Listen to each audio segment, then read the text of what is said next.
a mesma coisa com a nossa posição em relação às coisas que estão lá na Igreja Católica. Bispo, foram lançadas duas questões por parte do Frei que eu gostava que o Bispo tivesse a oportunidade de responder, relativamente à questão do significado da cruz. Pois. A cruz, como eu disse, o fato de estar ali na Igreja Católica, não que eu esteja muito contra isso, mas é aquilo que eu digo, uma análise bem analisada, vais ver que aquilo é uma forma de abater a própria imagem de Jesus, porque apresentam Jesus menino e apresentam Jesus na maldição.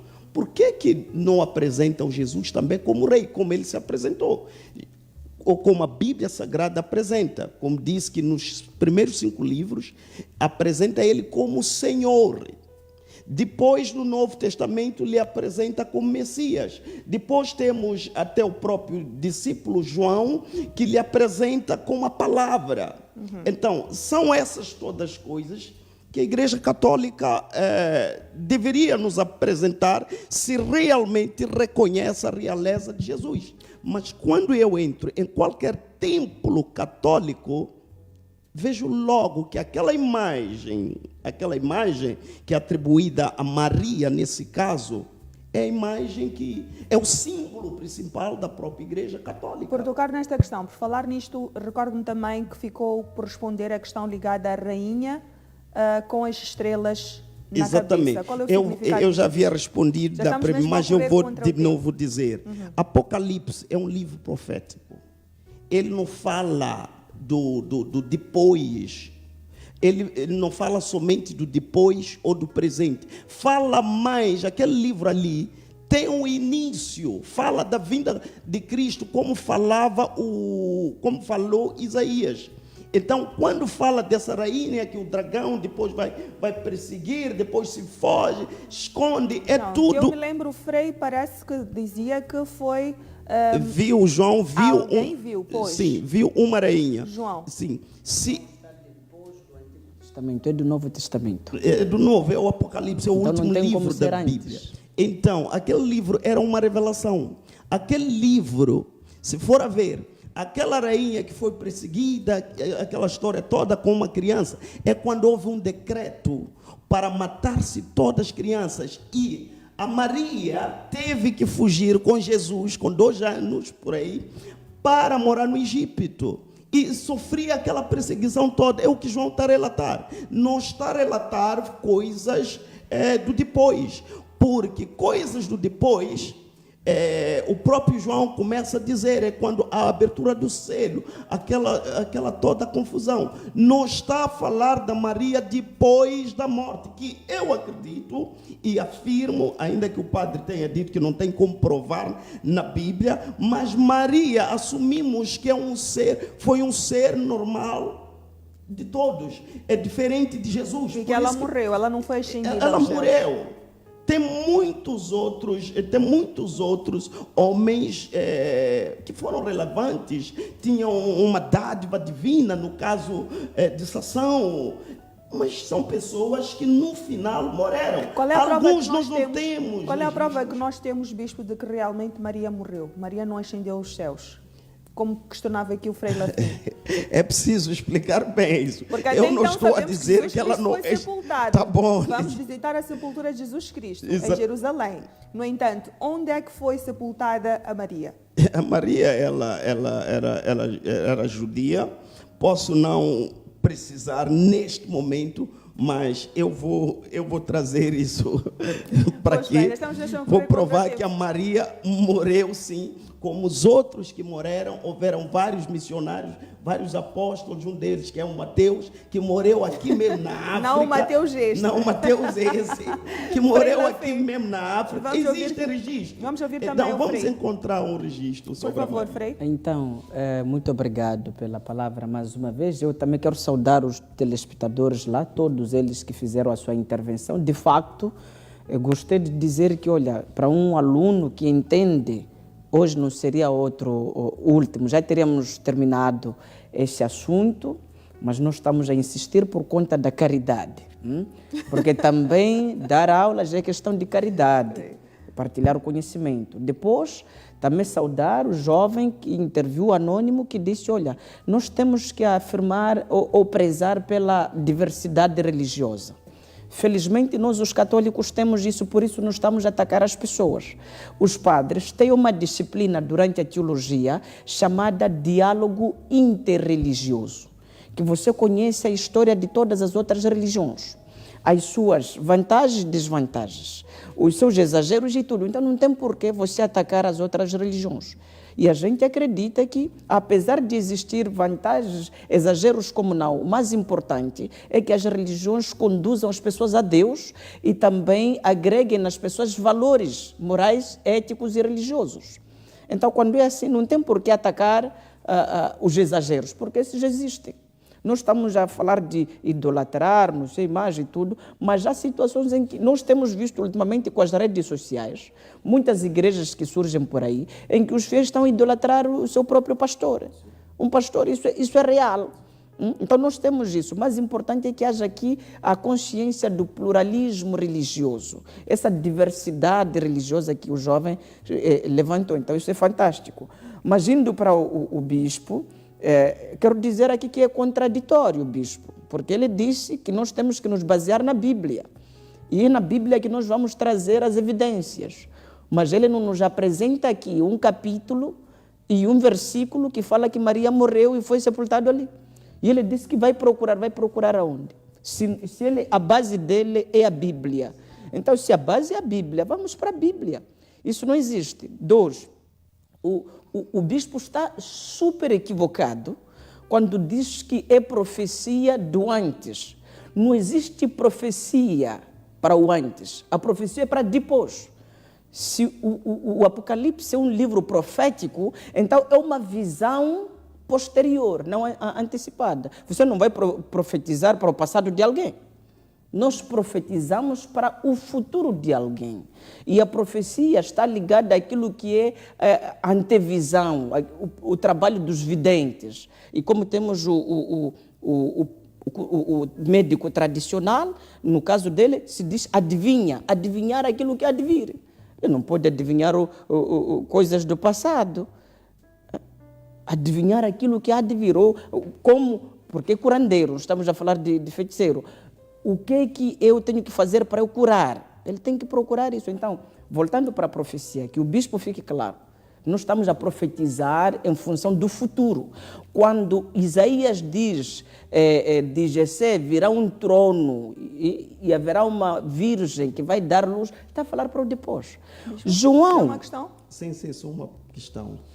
Jesus, antes da sua inserção, havia dito aos seus discípulos que tem coisas que eu não posso vos falar agora porque vocês não estão preparados, mas depois vocês irão compreender porque já estarão prontos. Uma delas é a revelação do livro do Apocalipse. Havia coisas que aconteceram antes que eles não haviam entendido. E no livro profético, o Apocalipse, é quando, porque os discípulos já tinham o Espírito de Deus, já estavam selados, é quando começa a trazer a revelação. O próprio padre pode me dar razão se não estiver focado em defender sistema. Ele pode me dar razão nisso, que tem coisas na própria Bíblia Sagrada que estão no Antigo Testamento, estão no primeiro livro de Gênesis, só vais compreender quando chegas no Apocalipse. Vamos lá, padre, estamos mesmo a correr. Eu quero explicar ao bispo. No Apocalipse, o próprio João diz que eu vi no céu. No céu.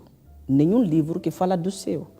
E Maria antes não estava no céu, para dizer que é uma coisa que que os discípulos não tinham entendido. O livro diz que eu vi no céu uma rainha. Então estamos a dizer, se é profético, estamos a dizer que a Virgem Maria está no céu. Não tem como. Isso está escrito na Bíblia, ele conhece, leu e defendeu aqui.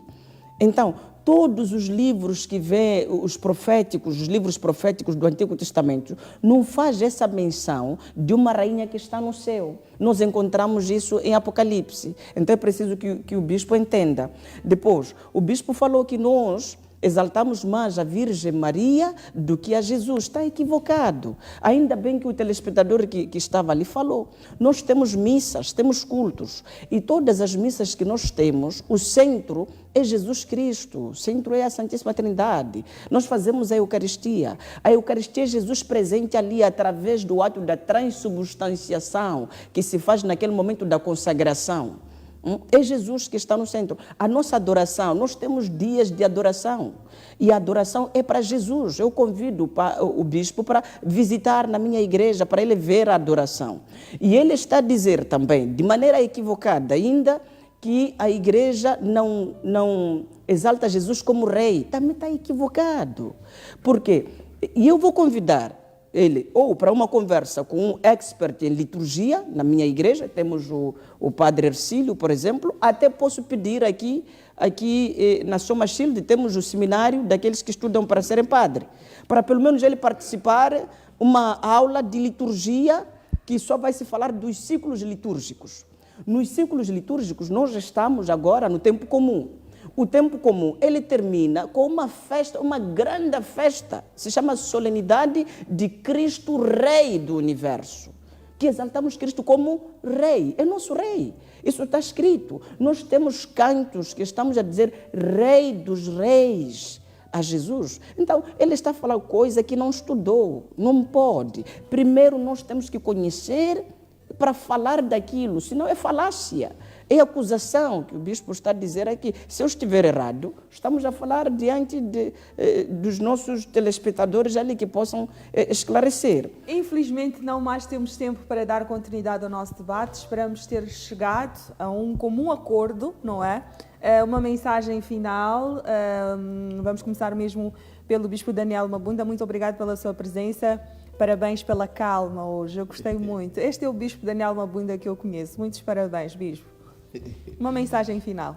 Bom, dizer, olha, tanto para todos os católicos e concordar que existem também alguns cristãos que ferem a Bíblia. Vamos se espelhar na Bíblia Sagrada, porque isso é o que vai nos levar a termos uma verdadeira intimidade com Deus. Para aqueles que veneram Maria, qual é a mensagem que deixa ficar, bispo Daniel Mabunda? Para aqueles que veneram a Maria, eu vou lhes convidar também a irem ver lá no Apocalipse que o único que é digno de louvor e adoração é Jesus Cristo, não existe outro.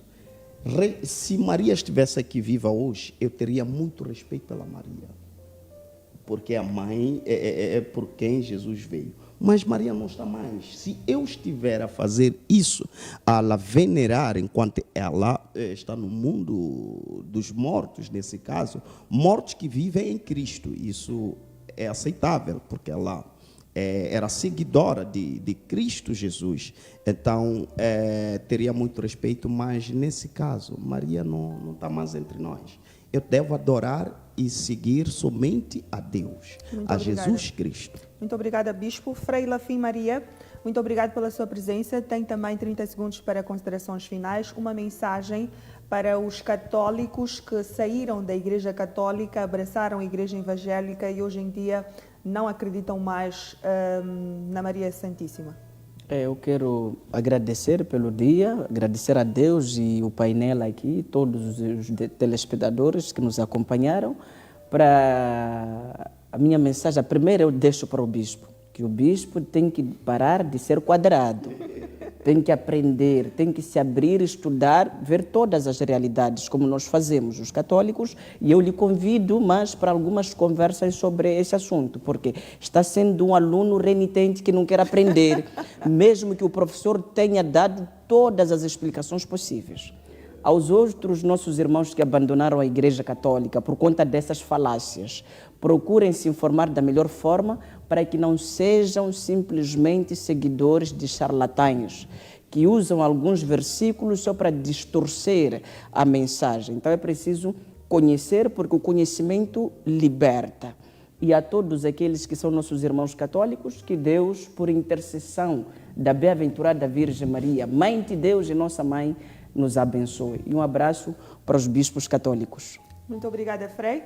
Mateus Governo, nosso médico tradicional, hoje foi um homem de poucas palavras, não é? Perdão, Mateus. O tema hoje era mais para os dois lá do outro lado, não é? Mas ainda assim quero agradecer pela sua presença, pela sua paciência. Tem 30 segundos para considerações finais. Bem, eu senti-me meio excluído realmente e foi muito mal, porque eu também tinha muitos contributos a dar, infelizmente não pude estar. Vou agradecer pelo tema e dizer que, olha, nós temos que respeitar Deus, o Criador, e temos que respeitar os princípios da humanidade. Nenhum homem deve, através de uma certa crença, de obstruir aquilo que é a verdade. Porque através da leitura bíblica é muito bonita ela ser. Há quem diz que comer carne de porco é pecado, então quem come carne de porco está errado. E depois, aquele que não come carne de porco, por comer carne de porco é errado, vai fazer um outro erro. Para dizer que nós todos estamos expostos a erros como seres humanos. Se for para seguir aquilo que é o contexto real bíblico, ninguém consegue chegar nem pelo menos a 15% daquilo que são os mandamentos da Bíblia. Outros dizem que eu, porque sou curandeiro, sou do diabo, mas tem uma pessoa que faz o pior. Então, temos que procurar achar Deus dentro de nós. E esquecemos um pouco daquilo que são as más interpretações de pessoas que têm a Bíblia nas mãos e não conseguem perceber que a fé é importante e que o respeito por Deus está na pessoa do que em qualquer outra coisa. E nessa sequência vou mandar um abraço à minha família lá em casa e pronto, vou deixar o meu contato como sempre faço, que é o 87 393 2727, 87 393 2727 ou Mateus Governo no Facebook e vamos falar. Obrigado. Muito obrigado ao nosso painel. Esperamos receber o Frei Lafim, não porque terminamos o assunto da Maria, que não vem mais visitar o programa, Frei. Espero que esteja disponível para mais temas ligados ou que digam respeito à religião católica também. Obrigada, Bispo Daniel Mabunda, obrigada, Mateus Governo, obrigada ao nosso querido telespectador que esteve em nossa companhia durante esta 1h30. Nós colocamos um ponto final à presente edição do nosso programa na promessa de voltar amanhã, quando forem 14h30, para a última edição da semana do programa A Nossa Hora. Já a seguir, não perca o programa Batidas, pois é, o Puto Aires vem aí afiadíssimo e bem disposto, como sempre, para garantir a boa disposição para a camada jovem. Não se esqueça de ficar ligado à restante programação da TV Sucesso. Logo após o jornal principal, temos a encantadora telenovela Nazaré. O meu nome é Lili da Conceição, mando aquele beijão ao seu coração e até amanhã. Tá.